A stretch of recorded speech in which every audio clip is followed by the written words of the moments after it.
നമസ്കാരം, കൊട്ടാരക്കര മീഡിയയിലേക്ക് സ്വാഗതം. കള്ളക്കടൽ പ്രതിഭാസത്തിന്റെ ഭാഗമായി കേരള തീരത്ത് ഇന്ന് രാവിലെ 5:30 മുതൽ വൈകിട്ട് 5:30 വരെ 0.2 മുതൽ 0.6 മീറ്റർ വരെ ജാഗ്രതാ നിർദ്ദേശം. തമിഴ്നാട് തീരത്ത് ഇന്ന് രാവിലെ 5:30 മുതൽ വൈകിട്ട് 5:30 വരെ 0.5 മുതൽ 0.7 മീറ്റർ വരെയും ഉയർന്ന തിരമാലകൾ കാരണം കടലാക്രമണത്തിന് സാധ്യതയുണ്ടെന്ന് ദേശീയ സമുദ്രസ്ഥിതി പഠന ഗവേഷണ കേന്ദ്രം അറിയിച്ചു.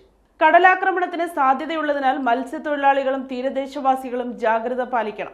അപകട മേഖലകളിൽ നിന്ന് അധികൃതരുടെ നിർദ്ദേശാനുസരണം മാറി താമസിക്കണം. ചെറിയ വള്ളങ്ങളും ബോട്ടുകളും കടലിലേക്ക് ഇറക്കുന്നത് ഈ സമയത്ത് ഒഴിവാക്കേണ്ടതാണ്.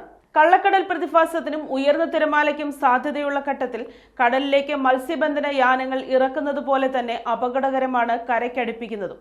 ആയതിനാൽ തിരമാല ശക്തിപ്പെടുന്ന ഘട്ടത്തിൽ കടലിലേക്ക് ഇറക്കുന്നതും കരയ്ക്കടുപ്പിക്കുന്നതും ഒഴിവാക്കേണ്ടതാണ്. മുന്നറിയിപ്പ് പിൻവലിക്കുന്നതുവരെ ബീച്ചുകൾ കേന്ദ്രീകരിച്ചുള്ള വിനോദസഞ്ചാരം ഉൾപ്പെടെയുള്ള എല്ലാ പ്രവർത്തനങ്ങളിലും ശ്രദ്ധ പുലർത്തേണ്ടതാണ്.